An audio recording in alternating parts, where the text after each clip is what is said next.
तो कहानी शुरू होती है और हम देखते हैं एक लड़की को जो बर्फ वाले इलाके में मौजूद हो और उस इलाके का नाम होता है नॉर्वे। वो लड़की वहां से भाग रही होती है, ऐसे लगता है अपनी जान बचा के भाग। वो अपनी जान बचाकर ही भाग रही होती है क्योंकि उसके पीछे ज़ॉम्बीज लगे। इतनी कोशिश के बाद भी वो अपनी जान नहीं बचा सकती क्योंकि वो ज़ॉम्बीज उसको पकड़ लेते हैं और मार देते हैं। उसके बाद हम देखते हैं कि एक गाड़ी में 7 लोग होते हैं जो आपस में फ्रेंड्स होते हैं। असल अपने एक फेस्टिवल ईस्टर वेकेशंस को सेलिब्रेट करने जा रही है और जिस जगह वो जाते हैं उसका नाम होता है ऑक्सफोर्ड। उन्हें जिस जगह पर जाना था वो पहाड़ों के बिल्कुल पीछे था जहाँ पर वे गार्ड की दोस्त होती है, उसका कैबिन होता है और उन लोगों को वहां पर स्टे करना होता है। और जिस रास्ते से वो लोग जा रहे थे उसके ऑपोजिट रास्ते से वो लड़की भी अपने कैबिन में पहुंचने वाली। और जैसे ही वो लोग ऑक्सफोर्ड में दाखिल होते हैं वो अपनी कार को वहीं पर खड़ा कर देते हैं क्योंकि गाड़ी आगे जाने की जगह मौजूद नहीं हो, क्योंकि वो एक बर्फानी और पहाड़ी इलाका होता है। उसके बाद हम देखते हैं विगार्ड अपनी स्नो बाइक रैक पर बैठता है और बाकी सब उसको फॉलो करते हुए उसके पीछे जाते हैं और थोड़ी ही देर बाद वो उस कैबिन तक पहुंच जाते हैं जहां पर उन्हें पहुंचना होता है। वो लोग स्नो में काफी इंजॉय करते हैं। इसके बाद हम देखते हैं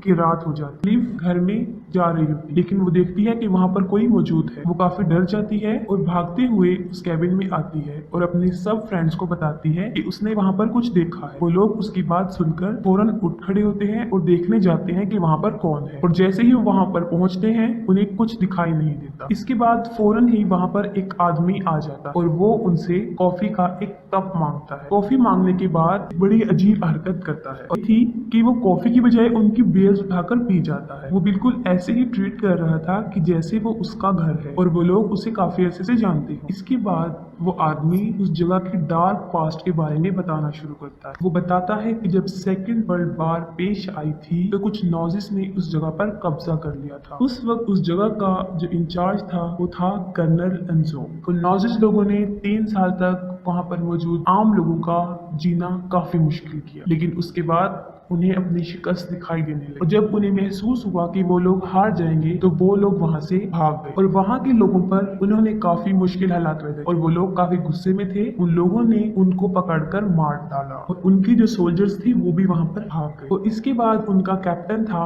वो भी वहां से भाग निकला था, लेकिन वहां पर इतनी सर्दी थी कि वो उस सर्दी की वजह से मर गया। वो कहता है कि मुझे यकीन है कि आज भी इस जगह पर बहुत सी एवल पावर्स मौजूद और मैं चाहता हूँ कि वो कभी भी ना जागे। इस बात पर उन 7 में से मौजूद रॉय जो होता है वो उस आदमी पर हंसता है और उसका मजाक बनाना शुरू करता है। वो कहता है कि हम इन बातों को नहीं मानते क्योंकि हम मेडिकल स्टूडेंट्स। और साथ में वो ये भी कहता है कि हम नहीं जानते कि इन एवल्स को या उनकी पावर को खत्म करने का क्या इलाज। ये सुनकर वो आदमी शदीद गुस्से में आ जाता है और उस गुस्से के आलम में वो उसको पकड़ लेता है और कहता है कि जब तुम्हारी आंतों को बाहर निकाल दिया जाएगा क्या इसका इलाज है तुम्हारे पास? उस हालत में तुम क्या करो? वो उन लोगों को वार्निंग देता है और वहां से चला जाता है और कुछ फासले पर वो टेंट लगाता है। उसे भूख लगी होती है और वो खाना खाता है और थोड़ी ही देर बाद कुछ आवाजें सुना, लेकिन उसे नहीं पता होता ये किस चीज की आवाज। वो पता लगाने के लिए देखने जाता है कि ये किसकी आवाज है। तो कुछ फासले पर उसको एक ज़ॉम्बी खड़ा हुआ नजर आता है। वो उस ज़ॉम्बी से अपनी जान बचाने का सोच रहा होता है कि अचानक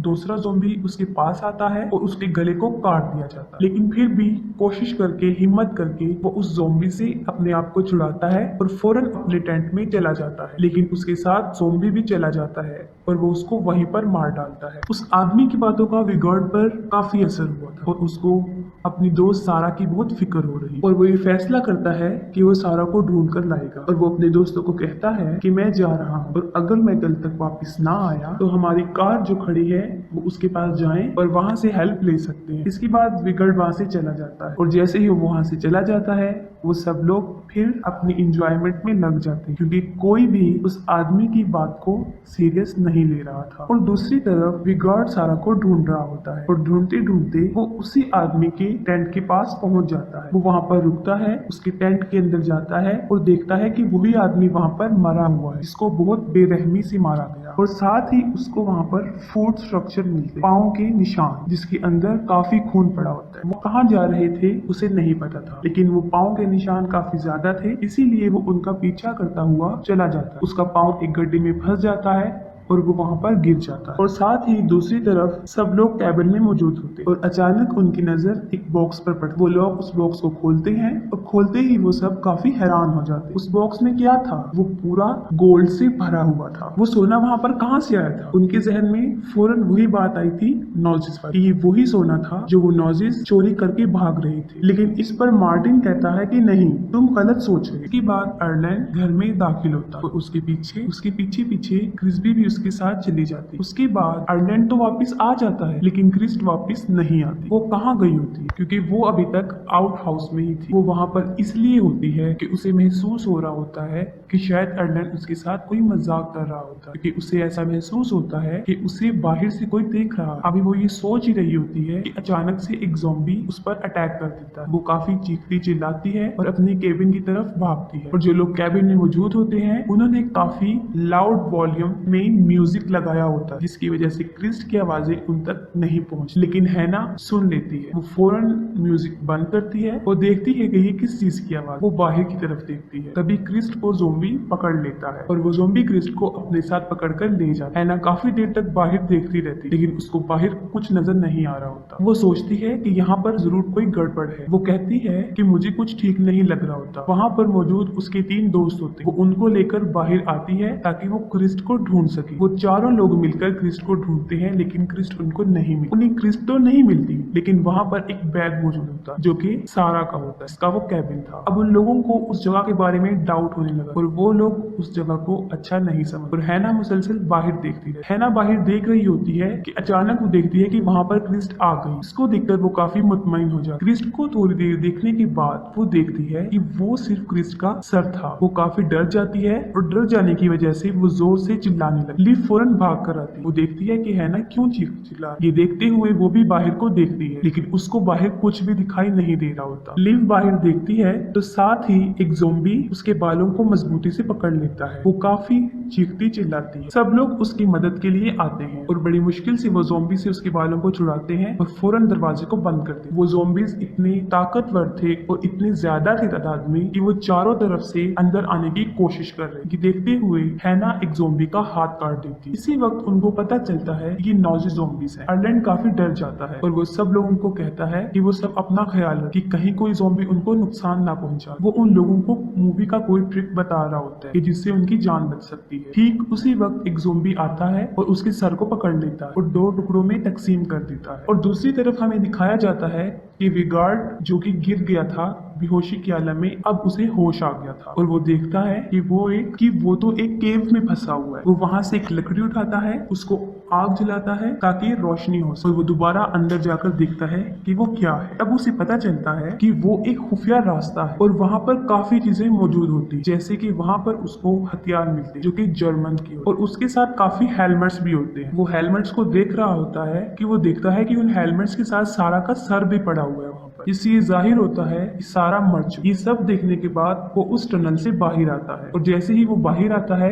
एक ज़ॉम्बी उसको पकड़ लेता है, लेकिन वो फिर भी ज़ॉम्बी से मुकाबला करता है और अपनी जान बचाने की कोशिश करता है। लेकिन ठीक उसी वक्त एक और ज़ॉम्बी जो कि जमीन में से निकल रहा होता है और दूसरी तरफ बाकी लोग जो कि कैबिन में मौजूद होते हैं वो एक प्लान बना रहे हो। वो कहते हैं कि 2 लोग जो ज़ॉम्बी को बातों में लगाएं, मतलब उनका ध्यान इधर उधर बटाएं और बाकी 2 लोग जो कि वहां पर गाड़ी से मदद लेकर आए। इसके बाद हम देखते हैं कि मार्टिन और रॉय जो कि उन ज़ॉम्बी का जहन इधर उधर करने आते कि वो उनकी तरफ मुतवज्जा ना हो और दूसरी तरफ हैना और लिव अपनी मदद के लिए उस कार की तरफ भागती। वो लोग रास्ता भूल जाती हैं। इतनी बड़ी मुसीबत में फंसने के बाद ये काफी नहीं होता कि फौरन वहां पर ज़ॉम्बीज आ जाते। विगार्ड जो कि उन ज़ॉम्बीज का मुकाबला कर रहा था उन दोनों ज़ॉम्बीज को मार डालता और साथ ही वो ज़ॉम्बी उसे पकड़ लेता है और वो दोनों नीचे गिर जाते हैं। उस ज़ॉम्बी के साथ एक रस्सी होती है। विगार्ड उसको पकड़ के उस ज़ॉम्बीज के साथ नीचे गिर जाता है और लटका रहता है। ज़ॉम्बी और विगार्ड रस्सी के साथ लटके होते हैं और ज़ॉम्बी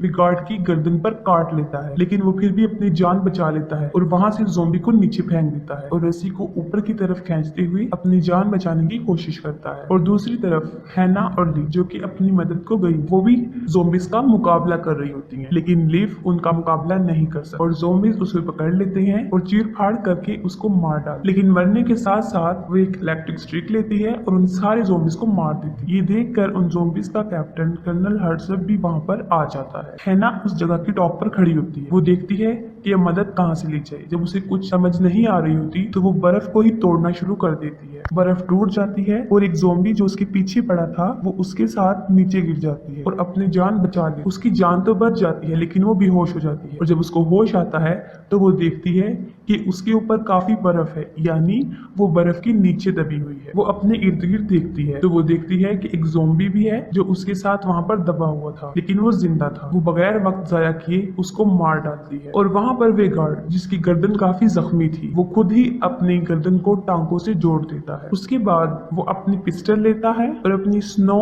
बाइक पर लगाता है और उन ज़ॉम्बीज को मारने के लिए निकल जाता है। और मार्टिन और रॉय जो छुपे होते हैं वो उन ज़ॉम्बीज का जहन बटाने के लिए वहाँ पर छुपे होते हैं ताकि वो चुपके से उनको मार डाले। रॉय एक ब्लास्ट को बाहर फेंकने की कोशिश करता है लेकिन वो उनके कैबिन में ही फूट जाता है और कैबिन में आग लग जाती है। उस आग से बचने के लिए वो दोनों वहाँ से भाग जाते हैं और उसके बाद वो एक शेड में जाते हैं। वो शेड में क्या देखते हैं कि वहाँ पर बहुत सारे औजार पड़े हुए हैं। वो डिसाइड करते हैं कि वो ये हथियार उठा लेंगे और इनके जरिए ही इन ज़ॉम्बीज का मुकाबला करेंगे। वो जैसे ही बाहर निकलते हैं वहाँ पर ज़ॉम्बीज की एक फौज आ जाती है। वो उन हथियारों की मदद से उन ज़ॉम्बीज को एक एक करके मारते हैं। जैसे ही ज़ॉम्बीज मरते जाते हैं एक के बाद एक ज़ॉम्बीज आता जाता है और काफी सारे ज़ॉम्बीज उनके सामने आ जाते हैं। ठीक उसी वक्त पर वेगार्ड वहां पर पहुंच जाता है और वो अपनी मशीनी गन से चारों तरफ फायर करता है और सारे ज़ॉम्बीज को मार डालता है। इसके बाद और ज़ॉम्बीज आते हैं लेकिन वेगार्ड उनको मारता जाता है, लेकिन उसके बाद उसके साथ बहुत बुरा होता है। काफी सारे ज़ॉम्बीज अचानक उस पर हमला कर देते हैं और उसके हाथ पांव को तोड़ देते हैं। इस सारे आलम को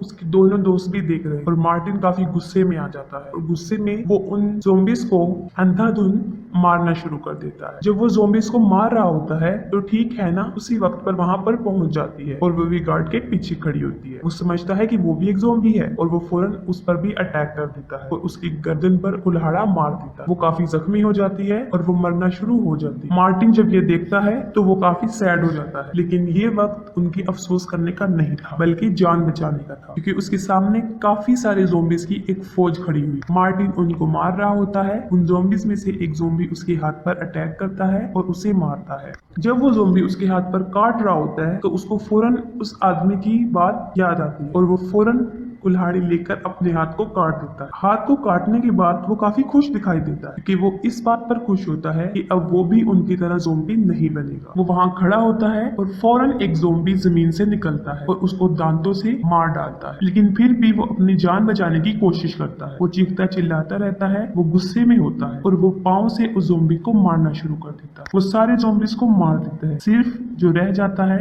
वो होता है हर्ज़ोग। वो सोचते हैं कि हम फौरन हर्ज़ोग को मार दें और अपनी जान छुड़ा के वहाँ से भाग, लेकिन हर्ज़ोग मुंह खोलता है और मुंह से कुछ बोलना शुरू कर देता है जिससे सारी जमीन हिलने लगती है। वो मुंह से बोलता रहता है, जमीन हिलती जाती है और एक एक करके उस जमीन में से वो मुर्दा ज़ॉम्बीज उठ रहे थे और फिर से एक फौज बन गई। उन लोगों को लगता है कि अब वो काफी मुश्किल में है, इसलिए वो दोनों वहाँ से अपनी जान छुड़ाकर भागने की कोशिश करते हैं। हर्ज़ोग देखता है कि उसके पाँव के पास एक हथौड़ी पड़ी। वो लोग भागते हैं और रॉय का पाँव किसी झाड़ी में फंस जाता है और फौरन हर्ज़ोग उसके पास पहुंच जाता है। साथ ही उसका दोस्त हर्ज़ोग के सर में हथौड़ा मारता है। जब वो हर्ज़ोग को मार रहा होता है तो वहाँ झाड़ियों में मौजूद एक टहनी उसके पेट में चली जाती है और उसकी सारी आंतड़ियां बाहर आ जाती है। वो फौरन रॉय के पास जाता है, उसकी पॉकेट में हाथ डालता है और वहाँ से एक घड़ी निकालता है और फौरन सोच में पड़ जाता है कि यानी उसकी जहन में क्या चल रहा है। वहाँ से भागता है और उसी कैबिन की तरफ जाता है जहाँ पर वो रह रही होती है। वो देखता है कि कैबिन बुरी तरह जल रहा है। वो फौरन कैबिन में दाखिल होता है। किसी